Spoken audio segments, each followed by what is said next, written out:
Yo, everyone, welcome to the Poke Office. My name is Colin, joined alongside Moffdawg and Blakestoise for another Tuesday night Office Syndicate podcast. It's on live on Tuesday nights on the Poke Office. It's available to watch on demand on YouTube. It's available to listen on demand on all the podcast platforms.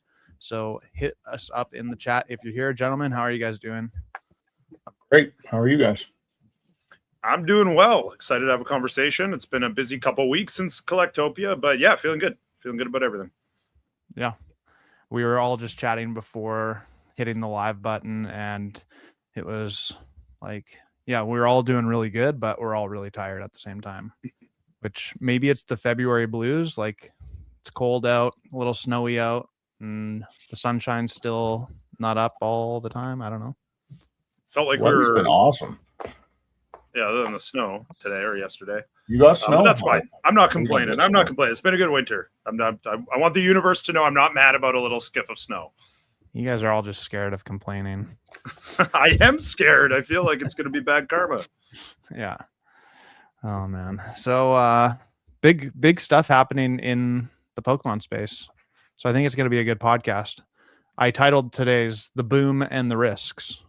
PokeDean theft, Logan Paul's record, Mega Rayquaza incoming. So lots of different things happening. I'm pretty excited for tonight's chat. Lots of news, that's for sure. Whether it's, I don't know, it feels like a lot of it's kind of bad, but yeah.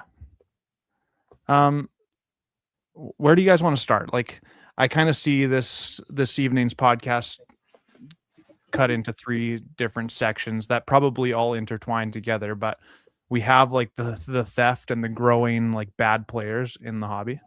We have the record-setting Illustrator Pikachu card and presumably more eyeballs on Pokemon than ever before. And then maybe some of the upcoming things, Ascended Heroes ETBs coming out. PokeBeach released an article saying there's the release dates for the Japanese Pokemon sets. I don't even remember what they're called. The whatever. We'll look it up. Storm Emeralda and the other one before that. Yeah, you're close. What was the other one? It's I don't know. I Storm Esmeralda or whatever is right, but yeah, I don't know. Can't keep up. Too many names. It's the Mega Darkrai is the first one in May. Spinner? Nope. Abyss Eye. Abyss Eye. Ninja Spinners in March, Abyss Eye is in May, and Storm Emeralda is August, I believe. Nope, Ninja June. Spinner, June. 10 out of 10. July 31st. Holy crap, I can't read, apparently. So, in the chat, Jay Flint is here. Welcome here. B-Rock is here. Master Ball Market is here. Michael Hutzel is here, probably butchering your name. Abyss. I guess Walmart has joined the... I don't know what that means. Was that a typo? I don't know what they're trying to say there. Pack Hype Collective. Don't know what you're saying, but what up? Welcome here. Pokebonks is here. Where do you guys want to start? What topic or event do you want to start with tonight? I mean, I feel like the first two topics kind of tie into each other a little bit, right? Like they're kind of one and the same, where Pokemon's growing in hype. We're seeing ridiculous dollar amounts that we never thought we'd see in, decades, right? Like if you talked to me 6 years ago when I really dove back in, I like even the numbers on some lower end, it's like, would have never fathomed that. I thought I would maybe get those returns in 20 or 30 years. But then with that comes the risks and comes the theft and comes, all these bad people. They don't care about Pokemon, right? They're just there to find a way to take advantage of this market and steal. And it can go anywhere from, something simple like taking advantage of somebody at a show all the way to the home invasions that we're seeing now, right? It's a kind of sliding scale. So to me, they're like almost one in the same in a way. Yeah, pretty well. Definitely related for sure. So we should start with the Illustrator. Sure. The lame, bony ass auction. Tell us how you it's really hard, feel. yeah, it's hard to talk Ladies about and this, gentlemen, but welcome to Moffdawg Unhinged. we're already here. It's not even 6 o'clock. What is going on? I don't. That whole thing is just bizarre. Like, I forget his name, but he has like he wants to create his own collectible business, right? And he has a website and it's been like social media and all this stuff with like no posts and no content and no information. And then just steps up and pays 16 mil for this illustrator. Like, I don't know. I'd love to know who the other bidder was. That guy AJ comes from a lot of money, so I don't know if 16 mil is really a ton to him. But also, you know, there's enough suspicion there that I do wonder if that sale's even real. But I guess if we're taking it at face value, that's all we can really base the conversation off of. With a card like that, it's going to draw more eyes into Pokemon. I actually had an older gentleman who tried to sell me hockey cards like a month or two ago text me today and was like, "Oh, it looks like you're in the right business." So like it's getting attention, but it's so far removed from, you know, the space that we're kind of dealing in. You might see a trickle effect, but I'm still unconvinced that it's really going to cause another boom in the market. I think we're already at such a high point. I might be totally wrong. It's just hard to fathom that that's really going to cause a whole nother huge wave of people trying to get their piece. Maybe on the high end, like the high end side. But you know, kind of the space where we're dealing in 2, 3, and 4 figure cards, I don't know if we're going to see a huge impact there. I agree. But that being said, like some of the trophy cards are selling for less than they sold for 4 years ago, which I thought was interesting. So like not everything is booming in that area. But yeah, I mean, I don't believe that was a real auction, but that's just me. No, especially when he's sitting in the back of the room right there, and he's buddies with Logan, and him have already done business together supposedly. So, some shenanigans. I'm sure, but regardless, like that doesn't even really matter, right? Because people who aren't in Pokemon that just see the headlines, they're not going to look into, oh, was this sale legit? They're just going to see that this card sold for that amount. They're going to want to get in and get their piece. But again, I just feel like that might have an impact on the high ends, your first edition Charizards, your crazy stuff that people, you know, that are just kind of unattainable for most people. But I struggle to see it really have an effect. It could, you know, sometimes that stuff takes 2, 3, 4 months, a year to really have a tangible effect. But yeah, just hard to fathom it's going to change too much in the world that we're in. So on that note, I wonder, this is my question for both of you, is that like we see a lot of big, huge money art sales, and I suspect that there's a lot of money laundering and different shenanigans that go along with that. I don't think so. That world? Okay, fair. I'm wondering, does Pokemon move into like a really split thing where the big stuff is really just like completely out of reach from your average people? I mean, I know it already is to some extent, but like, do we see a even bigger divide happening now with the first edition stuff, or with like the really high end cards with the really high end boxes, where that's like royalty stuff now instead of just, I mean, 10 years ago, people were still buying base set booster boxes for what, $5,000, $8,000? Yeah, definitely trending that way for sure. I think there's still areas where people can get in to some of these higher end items in the 5-figure range. No problem. Like some of these trophy cards, I think those could be really good buys. Like even the ones that are selling for like 30K US and stuff. I think some of those could be great buys. But yeah, there's going to be a even bigger divide between the high end when you get all this other money pouring in the sense of just, you know, very wealthy people. And I thought I read Scaramucci or whatever, he spent like 10% of his father's net worth on the card or something like that. So like he comes from money, but that still seemed like a lot of money. I wonder if Daddy signed off on it. Yeah, I don't know. Maybe. I mean, it's hard to tell some of these career politicians' net worth because they like to hide things on Caribbean islands quite a bit. I think you're totally right, Zach. I mean, that's kind of what I'm saying, right? I think if anything, we're going to see that gap widen on the high end. It's almost a no-brainer. I mean, we're already kind of heading there without this sale, right? Like every time I look at a first edition Charizard, it's gone up by like another 10 grand or whatever, right? Even the lower grades, like it just keeps going and going and going. And it wasn't going to slow down. This could accelerate it a bit, but yeah, we were definitely already headed in that direction. Even if it's sold for what we thought it was going to sell for, like, I don't know what you guys thought for sure, but like, I thought everyone was just like 7 to 8 million seemed within the realm of possibility for most people and people that are more knowledgeable than I am in the space. And then the fact that it reached 16 with buyer's premium, people are just like, yeah, this is just BS. So like, even if it was 7 to 8, like that divide was still, you know, that's still a contributing factor to creating that divide down the road. If we're taking it at face value, all it really takes is two bidders who really want it to drive the price up. That's what you need. Is that legit? I don't know. But I mean, I even today on Instagram, I saw Kevin O'Leary talking on some morning show about how, and I knew like he's been investing in sports cards for a while, but he was talking about Pokemon. He was talking about the Illustrator sale, and he's got a full investment firm and a team dedicated just to buying the sports primarily. But, you know, he was open in Canada about Pokemon, and he understands the global demand for it.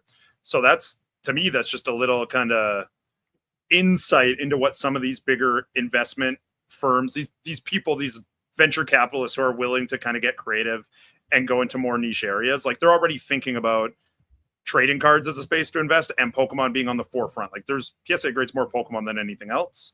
So it's going to be like huge demand, I think, on the high end for some of these investment firms. And when you start getting those people competing with each other and trying to like pull in a super rare asset to invest in, like it could go parabolic. Once again, though, I think that's really going to be primarily held to the top end of Pokemon. So I guess to like change my question a little bit, because you guys answered it to some extent, but do you see that floor of the really high end out of reach stuff? Like right now, I can't buy a PSA, like a high graded Charizard first edition, right? I'm not going to go there. It's out of my reach, out of my league. But I can probably buy a Chansey or like a lesser valued first edition card. So I don't really know how to word this question, but as the competition heats up with that like really expensive stuff, do you see that bleeding down into Neo and into any Wizards of the Coast era packs, or into their cards, or into their booster boxes, or into like Black and White, or into E-Series, or like whatever I'm saying? Does that bleed into more of the vintage stuff, or is it just still going to be those few and far between things that are completely out of reach to the average person? I mean, none of us really know for sure, but my guess would be, yeah, I think it would. But in that same conversation where like already, you know, any first edition PSA 10 Neo Holo, for example, that's pretty much out of reach for anybody at this point, right? So yeah, some PSA 10s and stuff of certain cards, they're not too bad, but you know, I already think that kind of fits into the high end as it is. So to me, you'll see that increase in terms of the floor. Like, you know, let's say it's like a first edition PSA 8 Mewtwo or something. That's not the kind of stuff that like these big boys are going to be going after, right? That's kind of that next tier. So that's the stuff where I don't think that floor is going to rise too much, but I think we'll see a small trickle effect from this for sure. I just think it's not going to be as noticeable kind of in the world that we play in. It's going to be that elite high end top of the Pokemon market. What you might see is people reaching to those things that are just sort of on the fringe of their affordability, which could drive the price up of some of those other items, right? They're like, there's no way I can afford a PSA 10, but hey, I can get an 8 if I reach a little bit here, tip into line of credit, or this is all I have.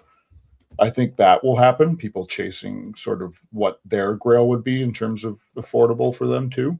So that could, but like, I mean, it's not going to be different than it is in the sense that, you know, a Chansey's not going to be as desirable as a Charizard, just in general, right? But I think mid-era is where people are going to turn to and are turning to. Yeah, it's already happening for sure. Yeah. Well before the sale. I mean, even I don't know what you guys had for mid-era at the show, Collectopia, but that's what cleared out the most. Like that's what brought people in, because you don't see it as much. So yeah. I think anytime somebody saw a table with some of that, it got their attention, right? And I listened to the pod that you guys were doing last week, and you know, Colin, you were talking about getting into some of that older stuff now, and you're kind of venturing in that space. And you know, you can see it too, right? Once you have it, it draws a different crowd in, and then you kind of acquire more, and it snowballs because they know all of a sudden you're kind of playing ball in that space. So yeah, I think that shift to like mid-era and seeing that price increase in mid-era. I mean, low pop, like mid-era vintage, but like mid, 2003 to 2016, like those low pop slabs are already taking off like crazy. And yeah, that was well before the sale. So again, we might get a little boost from the sale, but I think it's already it was already happening before the last couple months. The stuff pushing the mid-era stuff now, though, is people in the space that have been in the space for a while and understand the scarcity of those items. Yeah. It's not the people that are just stepping in with a bunch of money because they don't understand anything about mid-era right now, right? For sure. They understand first ed, base set, right? They can grasp that. And some of the more rare pieces there, like illustrators and things like that, but they don't know shit about mid-era. And so I think isn't that your typical hobbyist though? You get in because 151 came out, or you get in because Prismatic comes out, and then all of a sudden, like I'm the exact same way too. 2 years ago, you couldn't have got me interested in mid-era stuff. I thought it kind of sucked, to be honest with you. Right? I know it was a bad take. I get it. But like the more I see it, the more I appreciate it. And the more I appreciate it, the more I want it. And the more I want it, the more I learn about it. It's just like you go down these rabbit holes of the Pokemon space and learn a little bit more about everything, right? And then now that I'm interested in that, maybe that leaves open a new window of opportunity for new people getting into the hobby who come into Modern, and then they go down that exact same rabbit trail. Like it's always chasing the next piece of knowledge or piece of card or whatever it is. Like I always want to up my game, level up, as I always talk about, but it's more than that. It's not just as a business, it's as a collection, it's as a hobbyist. You're just learning more about Pokemon. You don't know what you don't know, right? You get in, and Modern itself is overwhelming because there's a new set every couple months, right? But then once you get used to that, after a year or two, then you start looking back. Maybe you go back to the stuff you liked as a kid, whatever that was, and then after that, you kind of discover sort of the stuff you never knew about, right? I think those are just phases of a collector, and it's I don't know, a combination of expert, achieving some level of expert knowledge as a collector, investor, as a business, and also an appreciation for some of the older stuff. Yeah, totally. I mean, Colin, you talk about this a lot, right? It's a skill. It's like a knowledge base, right? And it's holds true for any business. The longer you're in it, the more you learn about the history and the nuance and where cards come from, and the background and the stories, and what's more hard to obtain and what's not. And the same thing holds true for Pokemon. It's always funny because every now and then you'll chat with a collector who's like an expert on mid-era, and like that's what they grew up with and that's what they're into, and they know nothing about Modern. Like way less common to see those people, but I love talking to them because you'll show them like a new Charizard and they'll be like, whoa, I haven't seen that, but check out this like stamped Crystal Guardians reverse holo I have. That's pretty sick, eh? Which I agree. And if you want to learn some stuff, you can watch like Sleeve No Card Behind. Yeah, I was going to drop that. Yeah, he rules. He put out a good video on local too. So yeah, nice. I tend to disagree with you guys a little bit. I think this Logan Paul stuff is going. Yeah, I know, right? Maybe I'm just playing devil's advocate to make the podcast a little better because I kind of want to see Moff go unhinged. But let's go. No, it's nothing to be unhinged about. I think that Logan Paul was one of the catalysts, like back, what was it, 2020, 2019, something like that. I don't know the date exactly in my head, but he was a catalyst to get that first boom going through the COVID stuff. And I could see him having another catalytic, that's not the right word, catalyst event thing happening with this sale. Like it's just more eyeballs on the space. It's more people learning about Pokemon. It's all over the news. It's in the headlines. Kevin O'Leary is talking about it again on Fox. Like it's just more and more opportunities for people who maybe have not thought about Pokemon since they were a kid, or maybe they've thought about it and now this is the next thing to push them over the edge to get into it. I really think that we're going to see another big boom in 2026. On top of the fact that we're already seeing a boom in 2026 because Ascended Heroes is an awesome set, and 30th anniversary and Pokopia and all the different things happening. Like I think this is going to be substantial.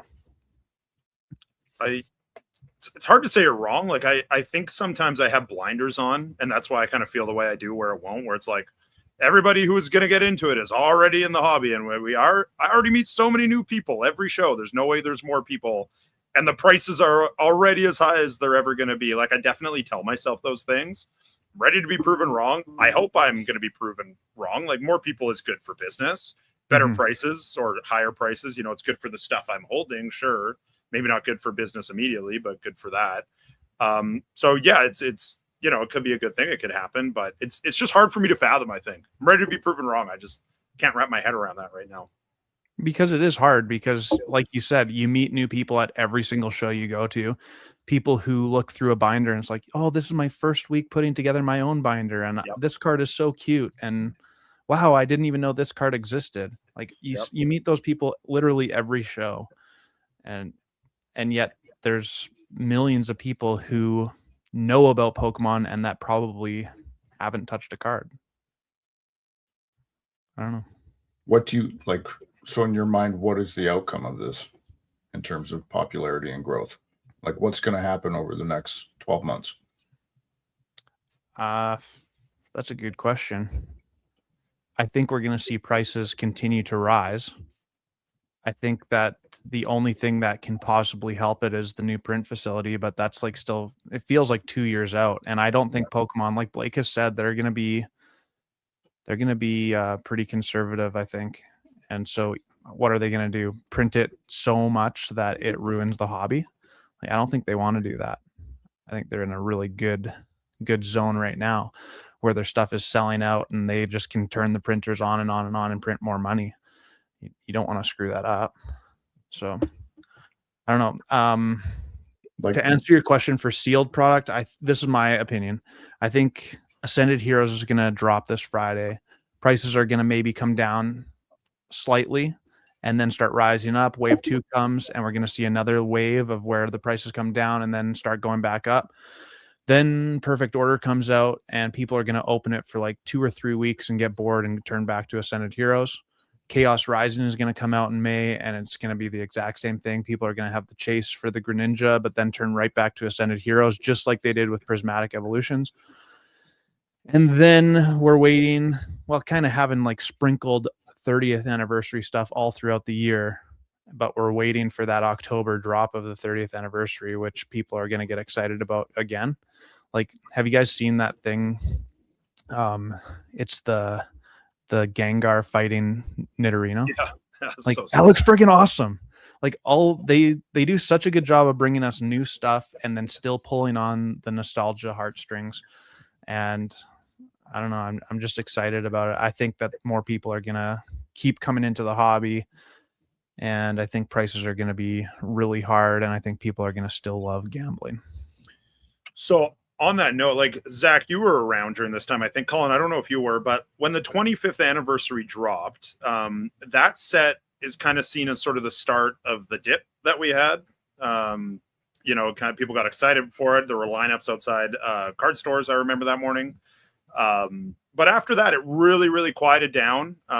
You know, we had some later Sword and Shield sets like Astro, Lost Origin, Silver Tempest that were not very hyped at the time. Like there was no lineups. You could easily find them for MSRP. And that stayed that way till, you know, probably this recent boom at the start of 2025 when Prismatic and Surging Sparks came out. Do you think, just total speculation, that we'll see that same thing when that hype for the 30th anniversary finally quiets down, or is it just going to carry right on through? Well, I think it has to ramp up, but I don't see it like lasting beyond 30th anniversary in the sense, because you can't keep ascending, like just period. Nothing can, right? So I see it maybe mimicking that. I was definitely around for celebrations, and the pre-orders were a gong show when various stores, online stores, did their pre-orders. Like you had to be on it. It was very much like it is today. You had to be on it, and if you got a UPC, you were lucky, because those like skyrocketed early in the pre-orders, and everyone thought more would come, and they never did. And so the one I got, I ripped. You know, hindsight, maybe I don't rip it. But we've been ascending for over a year, more or less, and we have hit a bit of a plateau. but other areas are popping off like crazy, right? So in terms of like modern releases, I think it could follow a very similar pattern. I think that's a really good example using celebrations with the 30th. We can't keep chasing the next hype set, right? Yeah. Like, what happens after 30th anniversary? Like, what hypes us up? I mean, it just depends what they have planned, right? Gen 10 will be after that. So if that's well received, it'll be hype. But you're right. Like it's bad for the hobby if we just keep ascending in perpetuity, because you're going to get so many people that are just going to give up and they don't want to participate anymore, and it's too expensive. So we do need a cooling off at some point. Just curious to see where that hits and at what point. And Colin, like you laid out what you thought was going to happen in terms of the ebbs and flows of modern product, right? Mm-hmm. But you probably always thought that was going to happen, at least for the last few months.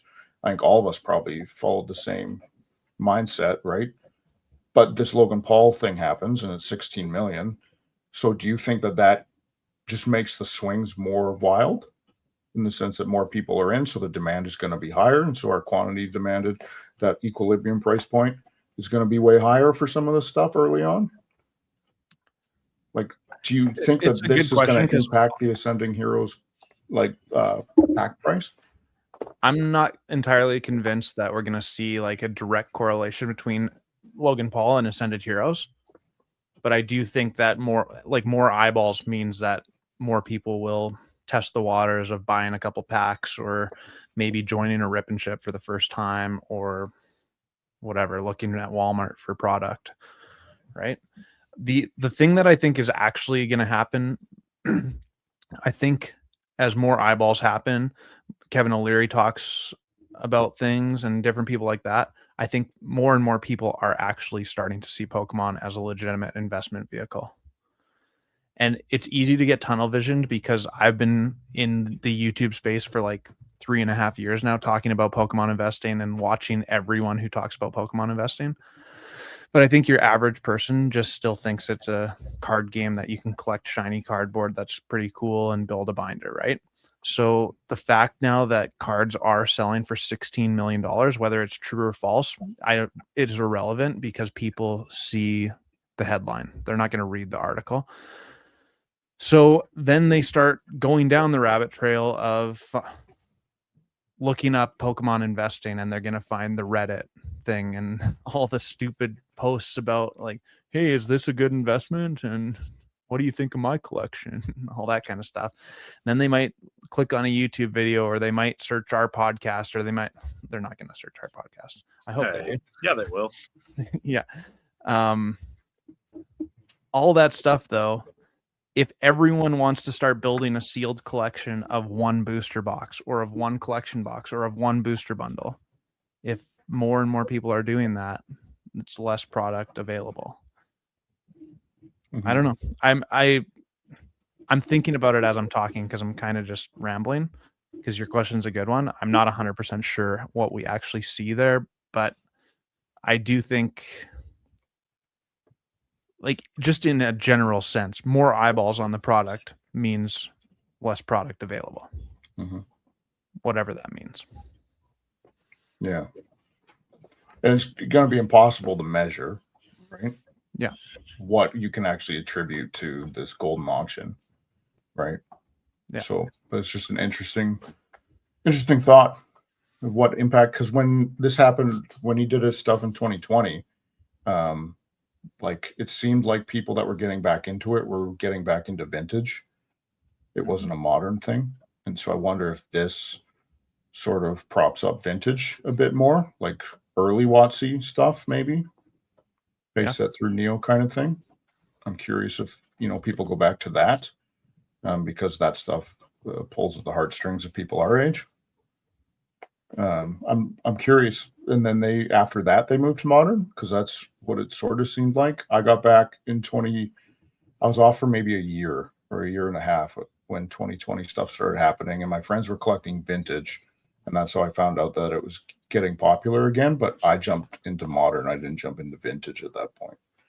So I went through the Vivid Voltage battle style celebrations nonsense, fighting people in the Walmart parking lot for Shining Fates. Good times. I miss those days. There was also like a lot of other sales at the auction too, like the Charizard, over $1 million. I think that stuff could also have an underrated significant effect on vintage for sure. Right. That's sort of a new comp essentially. Yeah. It's interesting to Colin's point, like this is sort of builds off of Colin's point, but I think a lot of people just see Illustrator sells for 16 million and no one will go look to see what First Ed Charizard sold for, right? It's the people that actually go look at it. They're like, oh, wow, this card sold for over $1 million after buyer's premium. But in the articles, I mean, unless they mention it, people won't know about all the other cards and how expensive they were too. Young Ty asked about vintage. I think it's going to be more of a vintage boom than a modern boom, if in terms of just what will happen from this auction. I see that contributing more to the vintage side. But I think that's probably a good take for sure. I think there's just so many different ways that people can come back into the hobby, though. That's like, I keep saying more eyeballs, right? But I got back into it with modern. Like I opened some Evolving Skies and some Chilling Rain and stuff like that, and some Celebrations. Like that's the time when I got back into opening Pokemon cards. But some people might just see this and then go on eBay and look for a vintage card that they used to have, and that's their first purchase too. Like you can join at any different era of Pokemon. It doesn't have to be modern. It doesn't have to be vintage. Or maybe you go to a card show first, or maybe you go to a card party first and just see all the creators. Like there's so many different entry points now, which only fuels the fire, in my opinion. Do you think, though, I would say that honestly, even 2020 was easier for people to get modern product, and it was difficult, but it seems a lot easier. It seemed like it would have been a lot easier to go into Walmart and pick up product in 2020 than it is now. I'm a little late to the party because I wasn't part of like the Celebrations UPC where you just couldn't get one. Yeah. But like later on, I was buying Celebrations ETBs for whatever Walmart priced it at, MSRP, right? Yep. It was I was easy. buying Evolving Skies. I was buying Fusion Strike. I could go pre-order at GameStop for way too much money, or I could go to Hobbiesville or to 401 Games or whatever your online retailer was, and they had whatever I wanted. And it was for close to MSRP. Yeah, right? Less. Yeah, and so now we're above that. And so I'm curious, like, if that barrier to entry is there for more people, if that will direct them elsewhere because they can't find it might be product. Like, and I think Blake said it. No, Moffdawg, you said it. Like at some point, going up and away is unsustainable because at some point people are going to be driven away. Current price points, people aren't being driven away. Some people are, but for the most part, people are still willing to pay $10 to $12 per pack of Pokemon cards, Canadian dollars. And I actually think that with the higher price pack, and then that leads to the higher chase card value, like people like that. I kind of enjoy the fact that I can chase a Phantasmal Flames Charizard for $900. You know what I mean? Yeah. So at some point, the numbers don't make sense anymore, and maybe it happens with Ascended Heroes, or maybe it happens with 30th anniversary. Like, I don't know when that's going to happen, but at some point people are going to be like, okay, enough's enough. This is a rich person sport now. I'm done. That's bad. We don't want that. Yeah. I don't know, like, if it will get there, but it certainly makes it harder for people to just step in now if they're paying $20 a pack. Game Castle mentions it was tough to get product. It was tough to get product in 2020, but honestly, you didn't have to fight with as many people to get it. Like the amount of people that are fighting over pre-orders and stuff now with like the various notification bots and all that other stuff, and just people going to Walmart every day or trying to figure out the schedule of the stalker. It's crazy. Like there's just so much more competition for sealed product at MSRP. It's insane. Yeah. Yeah, there are more card stores now than there was back then, myself included. Yeah. And like even just locally, we have a couple more than we had. And I went into Walmart a few times and there were lineups and stuff back then. So it's not like super dissimilar, but especially online, Zach, you're totally right. Like the bot game is totally different now. everybody's signed up to notifications on when stuff goes live where they weren't before. Like if you were one of the few who did that and who got like a Celadon notification or something similar, you would probably get product. Like if you're there within the first few minutes. Now that's not even guaranteed. So I would say it's there are additional avenues, but it's trickier for sure overall. Yeah, and to Young Ty's comment there, the Pokemon Center was readily available, right? Like that was your fallback. They had product for days. Yeah. They sat on so much product for years, even Sword and Shield stuff lasted on there. Yep. It would be the last one to sell out, right? Because everyone was selling below that price. Yeah. Outside of like the odd thing like the Celebrations UPC. Even the Pokemon Center exclusive Elite Trainer boxes. Some like of them Paladin stayed up Fates was available for cases for weeks. Yeah. Weeks. I got an Astral Radiance PC ETB case last year from Pokemon Center. Yeah. That was like the last one to sell out. I think that and Shrouded. Yeah. That was up for a long time. Or the best investment I've ever made, a case of Battle Styles. Heck yeah. Man. Rob Burns just hated when I talked about Battle Styles. I love the Sleepy Tyranitar. So do I. I would probably rather buy Battle Styles in some sense that are the same price right now. Or even like more what? expensive, like some of the SV era stuff. I think I'd feel more comfortable buying Sword and Shield era booster box. That might be a hot take. That's fine. Sorry, I need a Sword and Shield era booster box that has alt arts, not Vivid Voltage or Darkness Ablaze or Rebel Clash or Sword and Shield. All right. Let's move the conversation on. It's 5:37 here. The nasty side effect of this is with more eyeballs on the space, the more bad players we have. And now I can recall like once specifically that I know that I got robbed at a card show. Guy looked at a card, we made eye contact, and then I looked away for a couple minutes and then it was gone, and I looked at the binder and it wasn't there anymore. But I'm assuming that people have stolen from me multiple times. And that's just probably part and parcel for vending, especially without a camera. But I'm also fortunate that usually there's 3 of us at my tables, so we do have lots of watching happening. Obviously, I'm talking about PokeDean getting robbed at his house. A lot of different content creators have been tearing down their displays. PokeCourt was an armed robber victim in New York. That was like a month and a half ago, something like that. So I think, again, as more people start to see Pokemon as a legitimate investment vehicle, that's what's the scary part. When it was just a cool collection, or when it was just like, oh yeah, that card's worth $500, but whatever, like, you're a nerd. Now it's like, oh, this person bought this stuff specifically for value, not just because they're nerdy and like shiny cardboard. So now people are sensing that value, and there is a lot of bad players out there. Yeah, it's scary. Have either of you guys ever had a break-in? Thankfully, no.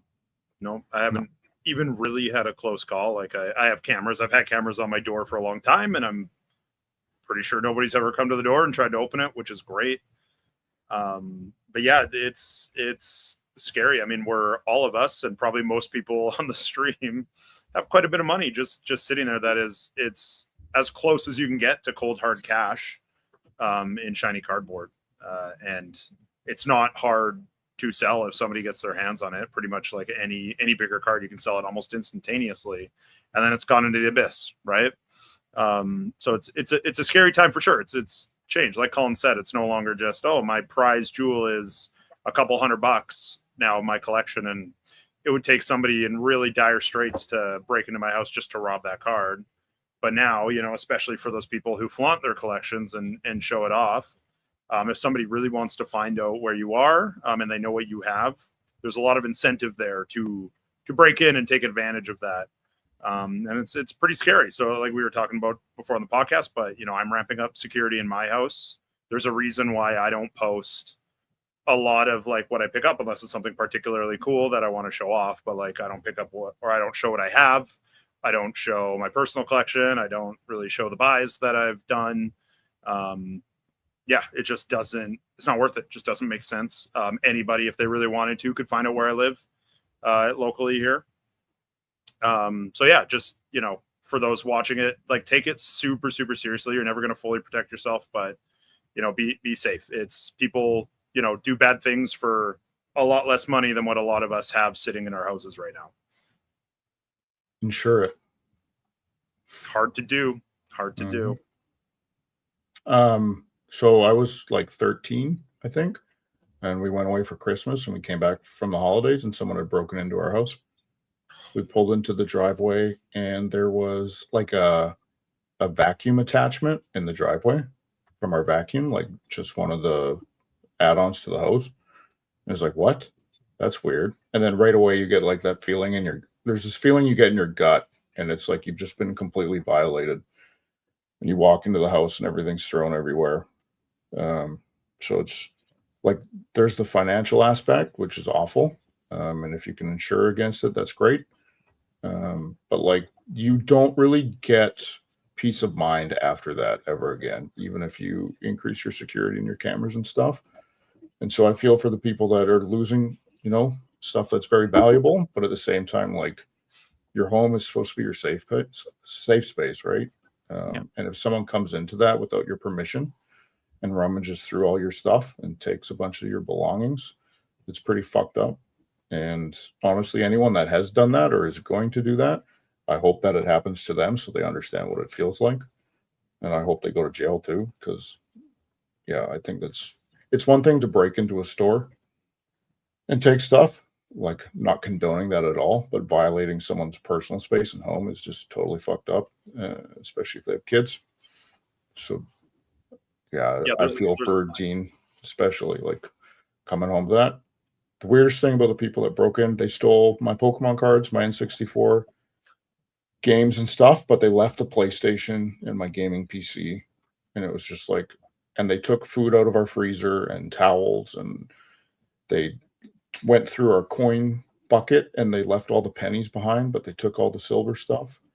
It was very weird. But I just remember that feeling of being violated and then wondering if it was your fault for some reason, because someone knows where you live somehow. Like, it was terrible. That's brutal. Sorry to hear that, man. That sucks as a 13-year-old. That's a terrible story. You got your Pokemon cards stolen before it was cool to steal Pokemon cards, I guess. That's wild. Yeah. But it's amazing what your brain can come up with, though. Like, you're not the first person who has said, what did I do wrong? Yeah. It's so silly, but it's so relatable at the same time that our brains play tricks on us, because obviously it's not your fault, right? But that doesn't make it any easier, right? That doesn't make it any easier. It's like, did they know me?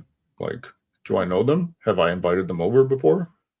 Like, well, and that's the speculation of the PokeDean theft specifically, is he even says it in his video. It feels like a targeted attack.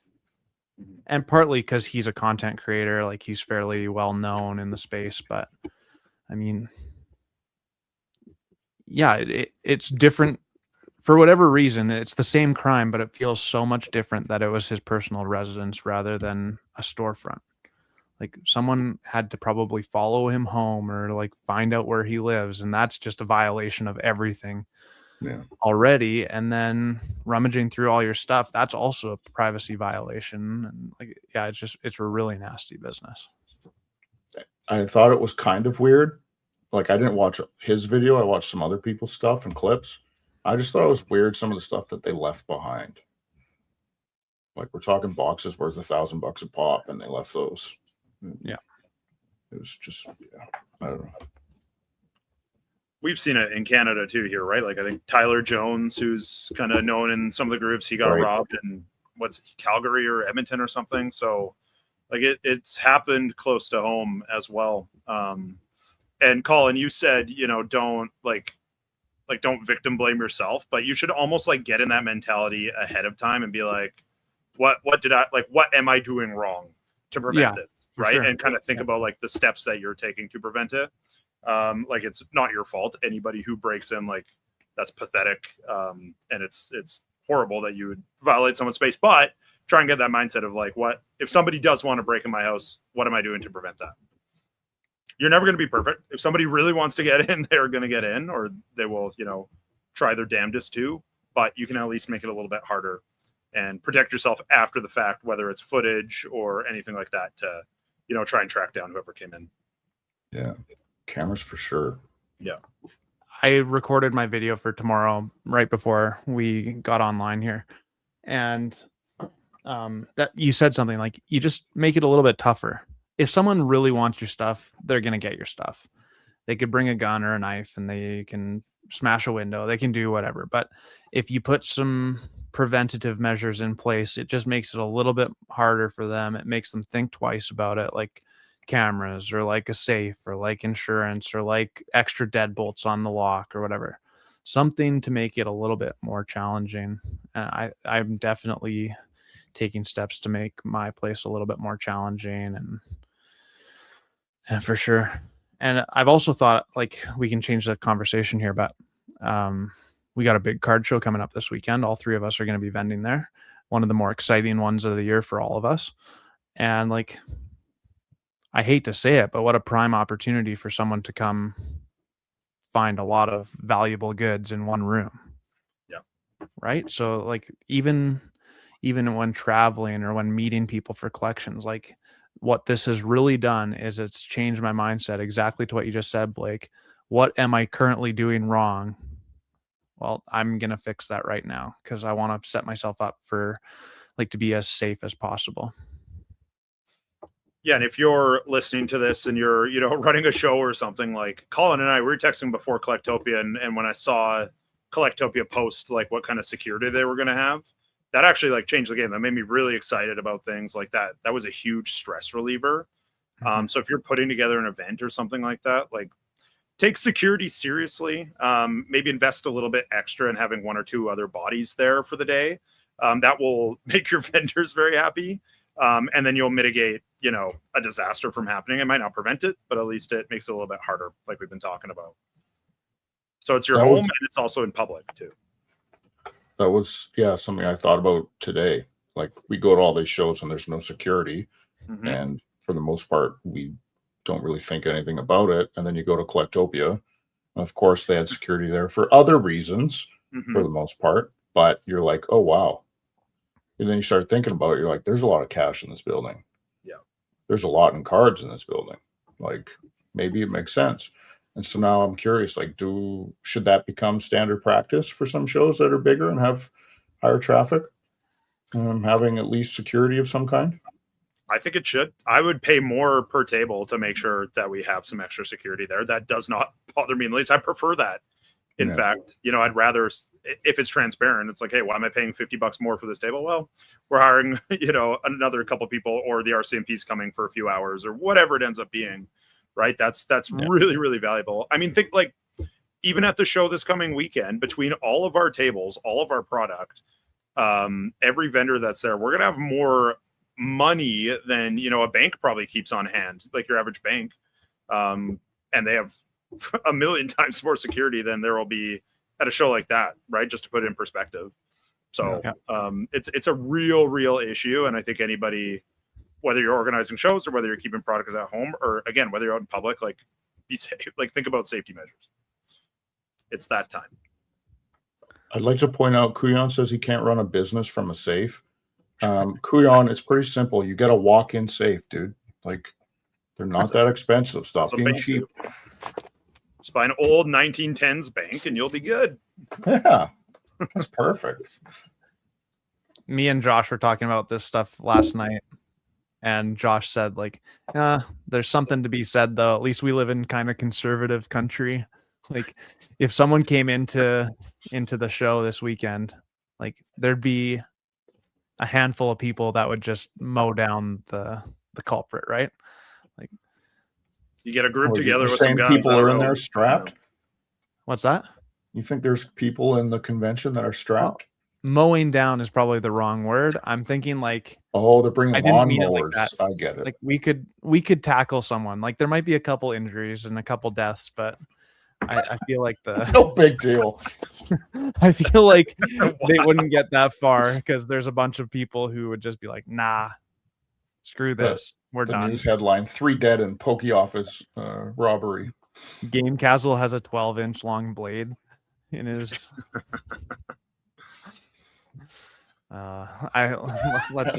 Let's hope that never comes to that. Obviously, Kuyan says he bought Fort Knox to run his Pokemon business. Yeah, there you go, man. There is a a coffee shop in Vernon here that used to be a client of mine, and their building is in an old bank. And Cool. on that note, they do actually have a safe, and that's what they use as their office to like where their computer's set up and to count cash. And that's actually genius. That'd be perfect for a Pokemon card shop. So maybe when they go for sale, I will take over that building. Forrest, no comment. Why? It's not like you're going to use them.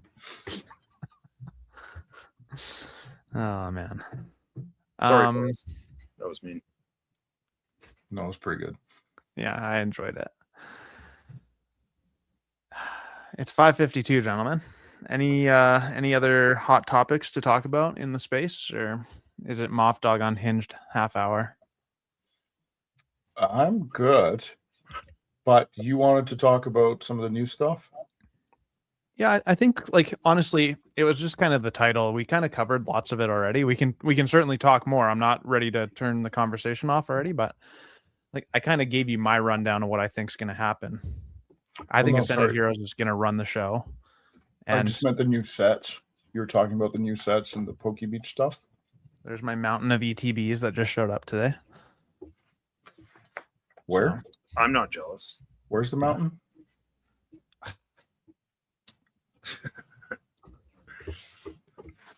Nice. Good Lord. Did you lock the door? Yeah, you said No. you're driving through Vernon. Don't be alarmed if somebody follows you home tonight with a large mustache. That looks like I know a cop. I know what you look like. I know what your car looks like. So you're telling me to buy a Airtags. balaclava. Actually, here's an interesting thing. I saw balaclava. Sorry, I I'm saw laughing at snack bread. that Walmart, some places had dropped the tech sticker Ascended Heroes things early. Did anyone else see that? The 3-pack? The 2-pack. That's not a text. The text sticker's already not out. the tech sticker. No, the pin collection. Oh, I believe it. Yeah, it's like See it it's all all over types the of weird. place in The the whole States. release schedule is just very strange. Anyways, my order showed up of ETBs and the 2-packs. And then the new Charizard tins came as well, which looked pretty cool. So Hopefully tomorrow. I will have them for the show, which is exciting. Not quite the mountain that's sitting behind you there, Colin, but I will have a few for the show. yeah. And I don't blame anybody, but the amount of people, as soon as I said I will have some, I don't know if you're getting the same thing, that are reaching out, asking to hold a ETB, which I'm refusing. Yeah. If people they want them. It's going to be crazy, Colin. Whatever you bring to the show, I don't know how much you're bringing, but it'll be gone at that show. I still haven't quite decided how I'm gonna do this because I have a couple cases allocated to a few of my regular customers.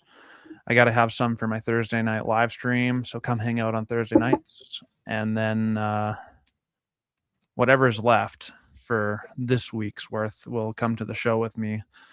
But I'm definitely holding my cards a little tighter this drop compared to like Mega Evolution and Phantasmal Flames, because people have been reaching out like, hey, can I get 2 cases? It's like, no, you can't.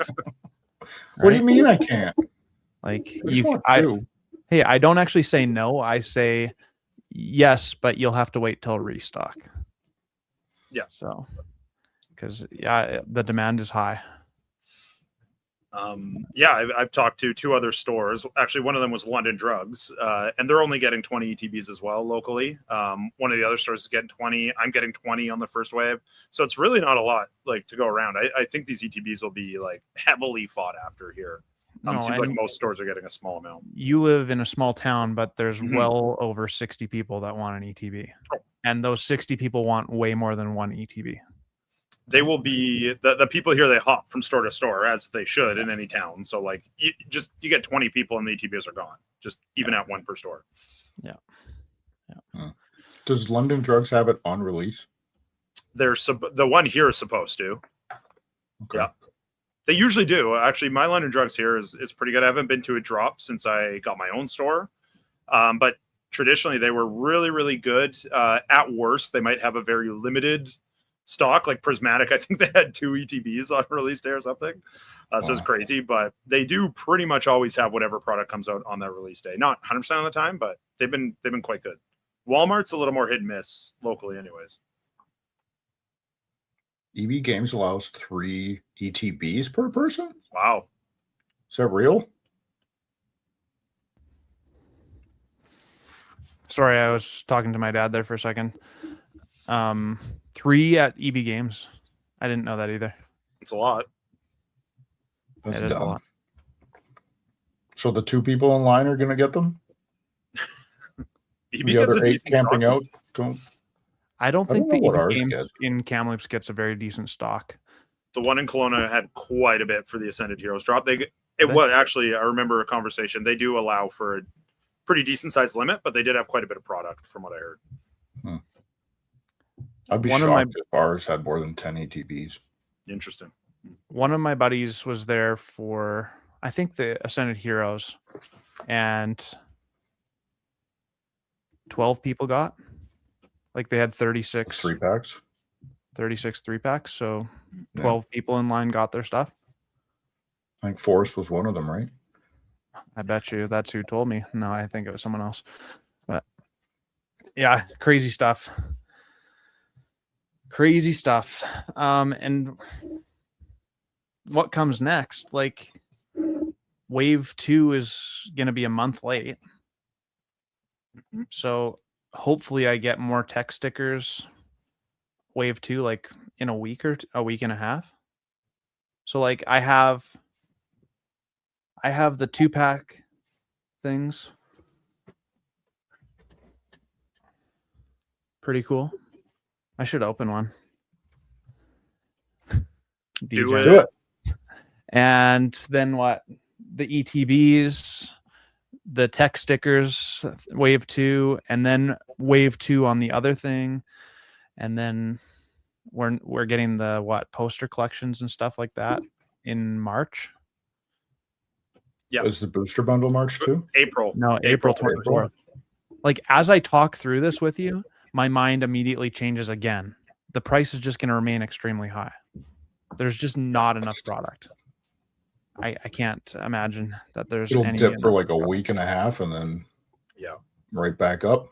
It'll follow Prismatic. Prismatic stayed high for a long time, and it wasn't until we started seeing those like huge quantities of Costco product and stuff like that where it really kind of started to die down. But that was like 8 months after release or something. Like it was a while. So I could totally see Ascended following that same path. Yeah. And like from my experience of the market sentiment, there's a lot of people that are more excited about Ascended Heroes than Prismatic. 100%. Obviously, Prismatic has like all evolutions, which are just fan favorites all over the place. But Ascended Heroes has so much diversity. Like you got the Pikachu chases, you got the Gengar chase, you got the gold card chases, you got the Dragonite chase. And then you get down to like people like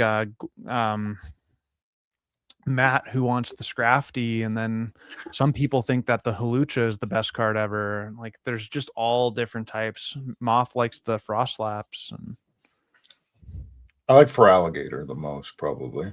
oh dude, it's so good. But like to me, the set blows Prismatic out of the water. Plus illustration rares, like it's infinitely better, I think, in the grand scheme of Hot things. take: evolutions suck. Wow. I don't know if I agree. Yeah, there we go. Yeah, That's let's the get real that out of podcast there. here. Yeah. Let's get that out of there. Who was that other guy again? Ooh, this is weird. I don't like So that. yeah, I hate it's wrong. You're not a bottom, Zach. Blake's a bottom for sure. Yeah, that's right. That's right. Just where I'm comfortable. Less work. I'm all flustered. I actually think Ascended is a more like it's a bigger set, but it's not as hard to pull those Pokeballs, like the different type of Pokeballs, as it was in Prismatic to pull a Master Ball. So I feel like you could see more people trying to complete the set than you did in Prismatic. Feels less impossible. They look better too. Yeah, more variety. They look really good. Yeah. And because it feels like it's just a reverse holo now instead of like the textured Pokeball, Master Ball. Yeah. Yeah. Yeah, it almost seems like a model now for Pokemon where they released that January crazy set. Like I know it's only been 2 years that they've done this. They usually do a January set, but it feels like the last two have been a big one where they do this slow rollout to carry throughout the year, and then the main sets kind of interspersed throughout. I'll be curious to see if they keep that up next year as well too. To be honest, I think you could argue that it happened the year before too. Why am I blanking? Oh yeah. That was quieter to start though. It was quieter to start. Like the interest wasn't there for Paldean Fates. No, not even remotely compared to Prismatic and Ascended. Crown but Zenith the January set before that was Crown Zenith. So it has been like Crown Zenith is a big set. Paldean Fates is a big set. Prismatic a big set. Ascended with a slower rollout. Because I don't remember Paldean as well, but Crown Zenith, I know they did the slow rollout too. There was different products that came out later. Yeah. They kept kind of adding like the Articuno, Moltres, and Zapdos tins. Like all those came out kind of in a staggered release. So it definitely seems like that's a model. Keep those big sets with tons of cool artworks, tons of SIRs, Galarian galleries in that case, and just keep that hype going all throughout the year for that type of set. Yeah. I think it's perfect timing once everyone paid off their credit card from the holidays. Yeah. Drop a hype set. January. Well, you got to keep the hype cycle real. Like, do you think that Pokemon is concerned about the market right now, or do you think they're just loving life every second of every day? I think they're probably frustrated by some of the constraints and how at some level they're probably kind of powerless too. Mm-hmm. Like, yeah, with distributors. Like, I don't have a long rant about it, but like, it seems like right now there's this power dynamic, and distributors have a lot of pricing power. And I don't think that's necessarily Pokemon's MO. Mm-hmm. Yeah, I think very controlling, right? Yeah, exactly. They're protective of their brand, and then I think when you start getting, even some of the negative conversations we've had today about the market and the pricing and stuff, like they don't love that. I will say there are certain clues that say they're not totally against this stuff, right? I mean, they're a company; they love money, so you can use your common sense there. There were reps from Pokemon at Collectopia. Handing out business cards and stuff to potential stores. Like they're obviously supportive enough of shows to show up in that environment. So they don't hate that. I did talk to another creator where, Pokemon, they have their own private channels and stuff where a lot of these creators are on there. And then there's, there are conversation about growth and investments and stuff, but they also don't necessarily like content about that either. So it's a balance. So like a lot of the creators that you see that are more about the hobby and about the passion and about, collecting the cards you like, but it's not all dollars and cents. Like those are the ones that Pokemon kind of props up. So it's a balance, I think, but any company who sees their pocketbooks grow like that can't be too upset. But ultimately, I'm sure they're worried about the long-term health of the brand when they see so much negative stuff. Again, the theft, the kids not being able to play, like that stuff for sure would concern them heavily. 100%. And like, I don't know, you think about the auction, just the Illustrator and like the stuff that happened with Liquid Marketplace allegedly and stuff like that too, right? Yeah. The fact that those are such big stories that are out of their control is kind of frustrating. I saw a Rattle video, not that I like Rattle that much, but it was about like GameStop doing a commercial or something for like their slab bags. And they had like some Pikachu looking creature on it beforehand. And Rattle was suggesting that Pokemon contacted them and told GameStop to take it down. Stuff like that, right? If this keeps getting bigger and bigger, they lose some control on the narrative, right? With how things are policed and the gambling aspect that we're seeing with a lot of the cards too. even though packs themselves are inherently gambling. But the big money and the big gambling, I think, might be a little troubling to them too. Pokemon loves gambling when they get the money directly. Yeah. I suspect when they're the that's host. when what they actually care about is that they have lost control of the narrative. Yep. I don't think they care at all about the fact that we're paying $300 on release for a booster box. I think they want that money. Yeah. I think they do care. Yeah. And I think they're smart enough to recognize that, if kids can't afford to play, that's bad for the long-term health of the brand too. I think that's very clear to them. But they are like, I know Pokemon isn't 100% Nintendo owned, but I don't know if you guys have heard of this. There's a podcast by two former Nintendo employees, Kit and Krista, and they mostly talk about games, but it's the most insight you'll ever receive into how Nintendo operates. And they are like, any little thing, any piece of media, like anything that, directly relates to their brand, they're like on that. They're like sending emails like that. They are very, very concerned about anything that doesn't align with their vision of a brand. And I'm sure that holds true into the Pokemon company because Nintendo has such a big stake in that company. So yeah, for sure. Like you said, Zach, when these stories kind of get out of control and it just snowballs, and even if there's any hint of like a negative connotation, they would hate that, but they also like money too. So they're, it's the balance. Yeah. Just like Pokemon moving forward, I'm wondering what you guys think. The ad that they ran during the Super Bowl was kind of surprising to me. I didn't see it. How so? No. Why was it surprising? Like, it just didn't really seem like if they're concerned about the long-term growth of the hobby, that means that they want to market a little bit to the kids, and they want to market, like, it kind of needs to be broad, right? You want to bring some younger kids in, you want to keep the older people entertained. It felt like it was just like straight up towards 30 and 40-year-olds. I think as Pokemon's gone along, they realize like they're not dumb. They know that's a huge part of their market. And I think that like our generation, whether it's us specifically or other, collectors who are our age, like we're going to be the ones that are also sustaining this hobby. So just because there are no kids doesn't mean Pokemon is going to be dead, but ultimately they do need that as well. It's a wide demographic that Pokemon now appeals to, right? When we were kids, it was just targeted to kids. There weren't any adults that were going to get it. Yeah, you might find the one now is like, I collected with my kids when I was, that age, but that was so rare.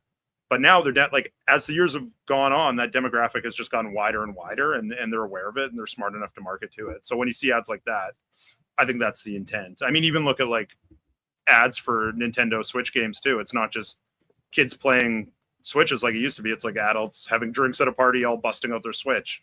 Right? They're very aware that we are where a huge amount of this money is, and probably will continue to be going forward.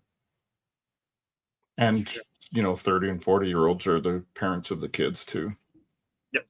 So I mean, buy Pokemon for your kids. Maybe they'll love it. I didn't see the ad though. What was the ad like? It's on Just YouTube, like I think. A bunch of kind of most of them are high-level celebrities, A-list celebrities. Just they were saying my favorite Pokemon is such and such. Okay. Like Lady Gaga is saying that her favorite Pokemon is Jigglypuff, and then Makes sense. I don't even know the guy's name, the late night talk show host, Noah something. I don't remember. Oh yeah, Trevor Noah. Yeah. Trevor Noah. Who's like saying that his favorite Pokemon is Zygarde, and then everyone on social media was like, this is just all BS because no one's favorite Pokemon is Zygarde. That's funny. On the Super Bowl, just because I'm a Seahawks fan, I consumed a ton of the content from their media week with players, and they put players up at booths, and they literally have to sit there for like a half hour to an hour, and then people just come up and ask them questions. And like if no one's there asking questions, they're just sitting on their phone. And one guy asked the linebacker for the Seahawks, Ernest Jones, like, "What have you been doing in San Francisco in your free time?" He's like, "Oh, just checking out the Pokemon shops." And the guy was kind of caught off guard by the answer. He's like, "What?" He's like, "Just going to the shops, checking them out. There's lots of shops." He's like Pokemon cards? He's like, "Yeah." He's like, "You collect Pokemon cards?" He's like, Yeah, I collect." And he's just like, "Do you want like the Illustrator?" He's like, "I think that's probably a little bit out of my price range, but I got some cool stuff." And right there, I was like, "Jersey sold." There's a lot of pro athlete Pokemon fans. It's cool. Yeah. Makes sense. They're our generation or younger, actually. Quite a few are younger than us now. Yeah. Isn't that a scary thought? Yeah, I don't want to think about it. I listen to a lot of sports radio, and there's a lot of talk. Oh, that guy's over 30 now. He's really declining. His body's wearing down. Yeah. Thanks, bud. Out of the prime. Yeah. So what are the new sets coming out? What are the sets in Japanese that you were talking about earlier? I'll show you. You tell me. Let's see here. We can now confirm Abyss Eye will release in Japan on May 22nd. Storm Emeralda will release on July 31st. Okay. I need chat's take on these mega Pokemon there. Can you pull them up, bigger pictures? We got Mega Darkrai and Mega... That's new, right? Darkrai is a new mega Pokemon. What have they done to Darkrai? I like that they get goofy with the megas. I think it's great. Go all in on it. I don't even know what I'm They don't stay that way, so whatever. Just get weird for like half an hour, however long their megas for. Go back to normal. I don't know what this is all about. Doesn't Mega Ray look a little different now? No, I think that's the same. Sperm gone wrong. Sorry. Which, the Ray or the Darkrai? Darkrai, I guess. And then it's saying, so far the only unrevealed trademark is Celebration Collection. Seems to be the 30th anniversary set. Could release in September or October. Evolutions released in September 2016. Celebrations released in October 2021. I forget that Evolutions was intended as an anniversary set. That makes sense. It's just this is interesting though, actually, because like if we do some math, what's the one in Japanese called right now? Nihil zero or something like that. Yeah, there's a couple names, but yeah. So that came out end of January, and we get it 2 months later in March as Perfect Order. I don't know what Chaos Rising is called in Japanese, but Chaos Rising is going to be our... That's going to be Ninja Spinner. Right? Yeah, Ninja Spinner is the Japanese name. Chaos Rising comes out in May in English. 2 months. Which means Abyss Eye is the Japanese set in May, meaning that Abyss Eye will be our July set-ish, June, July. Late July, probably. What did you say? Late July, maybe early August. Yeah, if it's following this similar pattern. Yeah. Recent memory says that English Pokemon cards have come out in June and August. Black White was July, I believe. Was it? Okay, so maybe it alternates. Anyways, so that means Storm Emeralda is going to be like our September-ish set. And then if the 30th anniversary down here comes out September, October, that means we're not getting that one till it'll be November. Yeah. Right? Yeah. That's usually when they release like special sets. They also released Fusion Strike that Celebrations here in November, I believe, too. Like it was pretty quick after Celebration. So yeah. Right.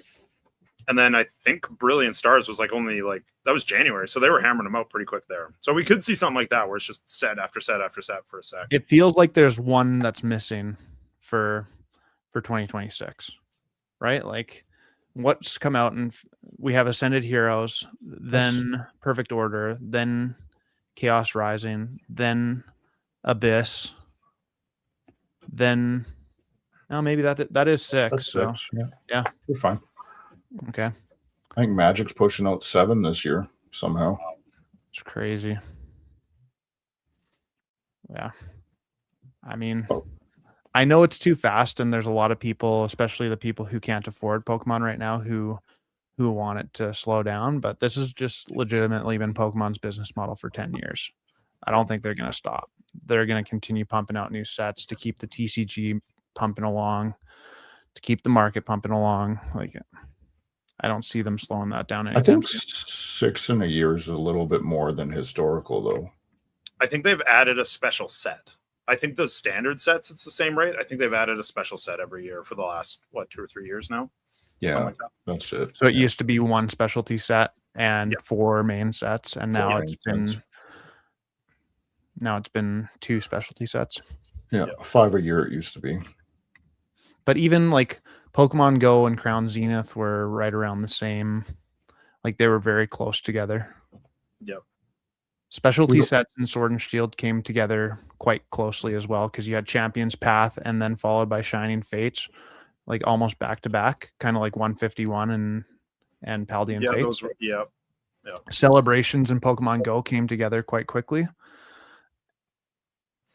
Like, we don't talk about. No, they were 6 months apart. Go and Celebrations, because Celebrations was the fall, and then Go I think was like close to summer that next year, if I remember correctly. And then Crown Zenith I believe was like that next fall. So they're doing like the 6 month gaps. Sometimes it's closer, but Scarlet and Violet actually did ramp it up a little bit, because you had 151 as SV 3.5, then you had Paldean Fates as SV 4.5. Then you had Shroud of Fable as SV 6.5, Prismatic Evolution as SV 8.5, and Black Bolt White Flare as 10.5. Like it was a lot of specialty sets in Scarlet and Violet era. Like 5 in a year and a half, pretty much. It was a lot. Yeah.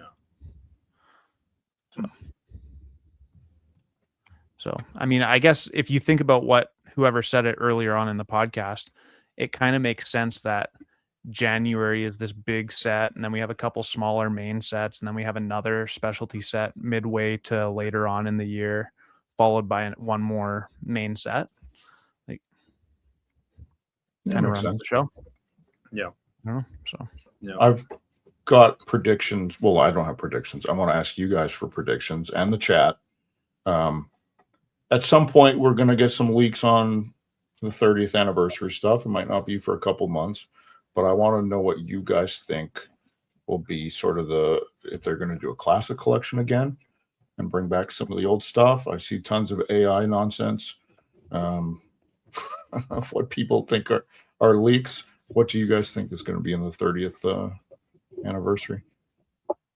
It's hard to say. I mean, I feel like they're going to stick with the theme of this generation, and that's the SIRs and IRs, and just, there's been leaks, none of them are real, but like illustrators, almost like what they did with that Pikachu from the last Celebrations, where they like full art, old school artworks, and like just really lean into the nostalgia, but kind of make them that modernized nostalgia. You can only dip into the base set Charizard artwork well so often. I mean, they could for sure, but they did it as recently as what? Like the classic collection, like that big box. The classic box, yeah. Yeah. So like, do they really want to do that again? Maybe, but that would seem kind of goofy. I mean, maybe they go crazy and like release the first wave on the Pokemon Center with like a first edition stamp for nostalgia, and then the next wave is unlimited. I don't know. Let's see them get crazy and just lean all in. But yeah, it's tough to say. I think they're going to keep it like modernized though. Okay, I had that thought yesterday. I was just like, what if they brought back first edition? People would go mental. Oof. They would. That was a thing again. Yeah. I would be line accrediting all of my allocation to hold it. I'm gonna be honest with you. So you think it's gonna be SIRs and IRs? I think so. But really cool nostalgic ones. Like even like Colin brought up those products that they're releasing on the Pokemon Center with like that original Gengar Nidorino battle. Like stuff like that is modern artwork like IRs, but it's just like pounding the nostalgia. So it's some crossover between where they're sitting at now and, of course they're going to dip into their history in some way. Have you seen the tentative leak of the Charmander full art illustration rare from base set? I've seen so many leaks that I know aren't real that I think I might have probably just ignored it. Yeah, I've seen the Charmander, Squirtle, Bulbasaur. I couldn't tell if it was real. Like there's one of the Charmander, and then it's like looks like a sheet full of Charmanders, and it looks fake as anything, but like I could totally see them going down that route. Not necessarily that specific printing of it, but like 100%. Even with the first partner packs that are coming out next month, I think, like we have the 9 illustration rares of the starters, and then the Gen 2 or whatever they're calling it second partner pack. I don't know what they're calling it. I could see them really pulling in a lot of the old school artwork and expanding it into a full art card. I think that would be where I'd like to see them go with it. Yeah, I've thought they'd do that for a while now. I was honestly, when Celebrations came out, I was a little disappointed. They could have done better with that set. So like much. It was so small. Yeah. Pull rates were fine, but like it was so small that like, you know, after you open 50 packs, there's not really any variety anymore. Yeah. And I just really hope that this set is bigger. And so it's, you know, more enjoyable to open larger quantities of packs and keep chasing different things. Yeah. I don't want it to be like Paldea Fates where there's just 3 IRs. I think that was super lame. Yeah. Like Paldea and Prismatic having no IRs was kind of lame. So would love to see them expand on like common and uncommons over the years and making those IRs. That would be great. And then I do love the flair of adding the different rarities from over the years, like the primes and the gold stars and level X's and all that kind of stuff. I think that's super cool. But I would like to see them do a little more on that, or even just make like new Pokemon with those, right? Like a new gold star that's in the set or something from a newer Pokemon. That'd be insane. Stuff like that would be really cool. Just a new twist on that rather than a straight up reprint. Yeah. But I think in the future they should reprint a lot of that stuff because it's just going to be at a price point where people can't actually get it, right? Like it's nice to have that Umbreon Gold Star because the actual one, good luck. So stuff like that would be really cool. Yeah. You know that that's like 4 times the size, honestly. You know that first leak of the 30th anniversary? It was a couple months back, and it's like Pikachu coming out of the 3. Mm-hmm. You know what I'm talking about? When Pokemon Center came out with this stuff, it really annoyed me. Like, really, you can't come out with reusing the logo. Yeah. The other 30th anniversary, like little stamp with the red 30, and then Pikachu coming out is so much cooler than this. Yeah. I didn't like this when Celebrations came out. I was like, that logo's terrible. You better like it because it's going to be on all of your cards from that set. Yeah. So hot take. Let's start the boycott of 30th anniversary right now. I think it was Poke Beach that did that with the 25th because he was like, oh, these will just be available in a few months and I'll be able to finish the set. Like, I'm not going to panic. I'm not going to try and find some.